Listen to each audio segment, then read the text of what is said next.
Hey everybody. Since today's asynchronous, I just kind of wanted to give you an overview of what you're going to be doing for your assignment. When you have your playlist show up, this stuff is going to be in it. Unfortunately, the playlist is not active yet, so I am just showing you from the plans that I have put together. So here is just the note saying that there's no Teams meeting for today because we are asynchronous. However, teachers are still in the building, so I'll be available to you through email. So you're doing a Gizmo today. If you forget your login, please reach out to me and let me know, and I will get you that information so that you can do what you need to do for your assignment. So today you're going to be learning about weather maps and how to read them, how to identify what's going on with them. So without further ado, I'm going to go ahead and show that to you. So you can get to, I'm going to put the link to its Explore Learning into the playlist, so you'll be able to get to the Gizmo fairly easily because it's not in the assignment. But once you open up the assignment, this is what it's going to look like. Okay, so we're looking at weather maps. Do your prior knowledge questions first. So how would you describe the weather today? What information is important when describing the weather? So think about, if you ever watch the weather, what kind of things do the weathermen talk about, or the weather ladies? What do they talk about? What kind of information do they give to you so that you're prepared for the day or the week or whatever in terms of the weather? Then you're going to look over here. So this is a station model. A lot of times the weather people will look at this stuff to get the information that they need. And so you're going to look here and it tells you exactly what to look at and kind of what each thing means. So weather cover is going to be identified in this circle. And then you've got wind direction, which is pointing, the wind is coming from that direction. So think of it as an arrow pointing into the circle of the station. That's the direction the wind is coming from. And then here are these little feathers. Long feathers indicate 10 knots. Shorter feathers indicate 5 knots. So what is the total wind speed for the wind that's coming into this station? All right, so cloud cover, how much of this pie chart, think of it like a pie chart, how much of it is darkened, and that indicates cloud cover. They're usually a lot more complicated than this. This is a simplified version, but it just kind of gives you an idea. So you're going to answer these questions down at the bottom, and then you're going to get into the Gizmo. Please, please, please remember to follow the directions that are in the box. So when you go to the Gizmo, let's see. All right, so weather maps is where you're going to click from our class. So this is A1, but A2, it's going to be the similar thing. Click on weather maps and launch. And so you're going to see this. You want to click Show Mobile Station B Data, and then you have the location, temperature, pressure, and millibars, wind speed direction, and cloud cover. And you want to click New for Activity A until you get to a high pressure system. So it's going to have an H in a circle to indicate that. And you also want to click Show Land. So click Show Land, and then we're going to click New, and now we have our high pressure system. The reason why we click Show Mobile Station B Data and not A is because Station B, you can move it around. And so you start to see, as you get closer to the high pressure system, that wind starts to kind of show up. And then you can move around, move wherever you need it to go.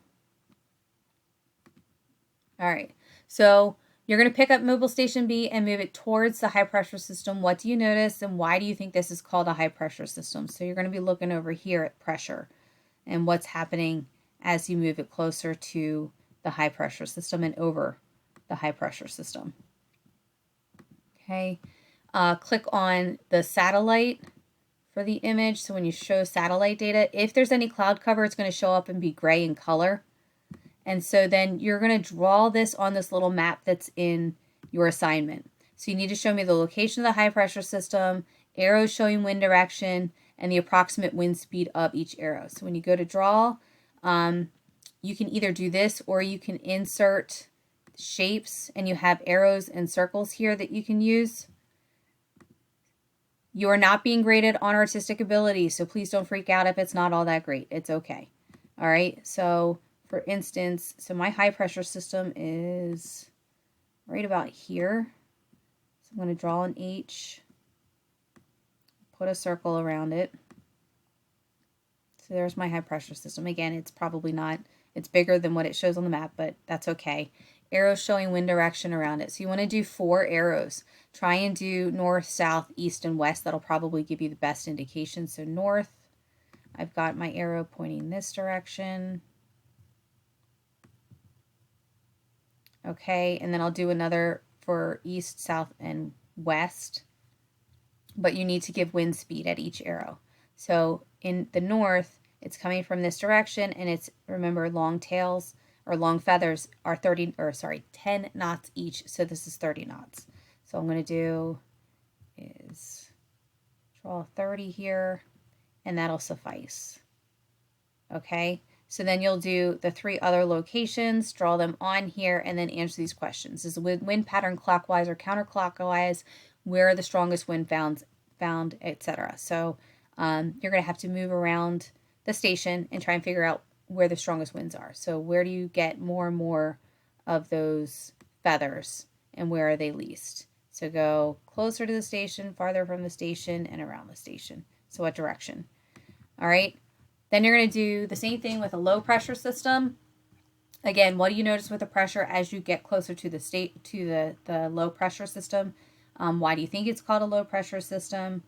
What kind of cloud cover is there? So again, let me get to a low. So now I still have satellite image on, so now I have some cloud cover. So where's that located? To indicate cloud cover. So if this was my low, this is called a front. You can just kind of either color this in gray.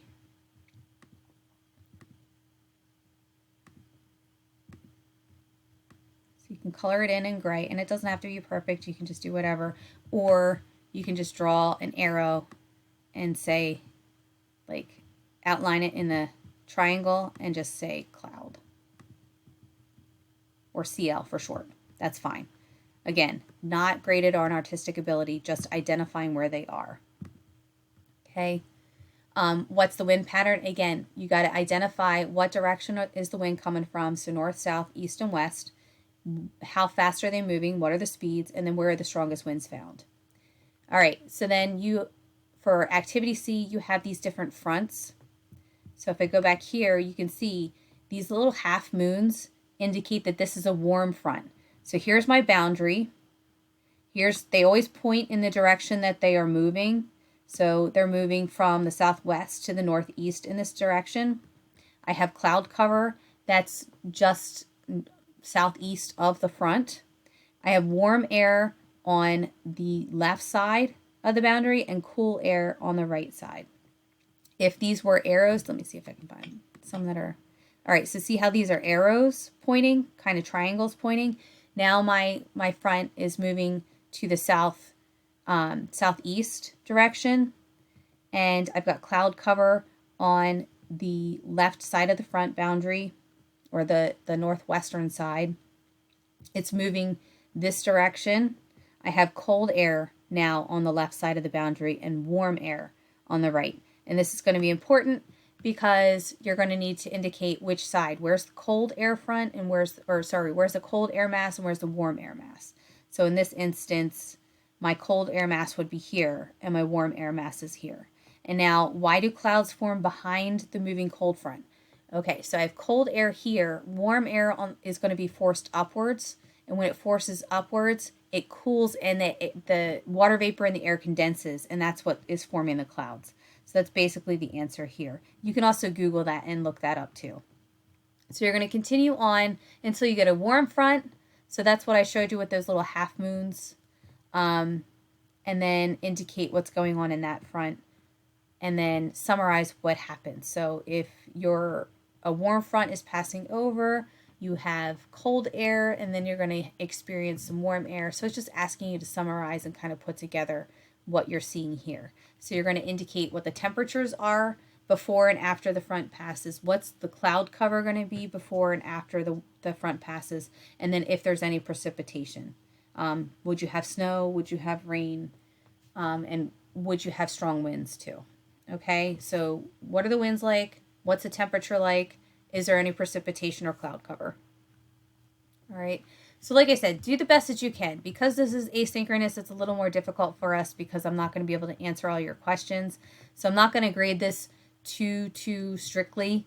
But I'm looking to see that you understand kind of the general, how weather works generally, and how to kind of read those maps. All right. If you have questions, again, email me. Otherwise, we can kind of go over this before we get to our next assignment on Wednesday. All right, everybody. I hope this is helpful. Let me know, again, any questions. Otherwise, I will see everybody on Wednesday. Have a great day.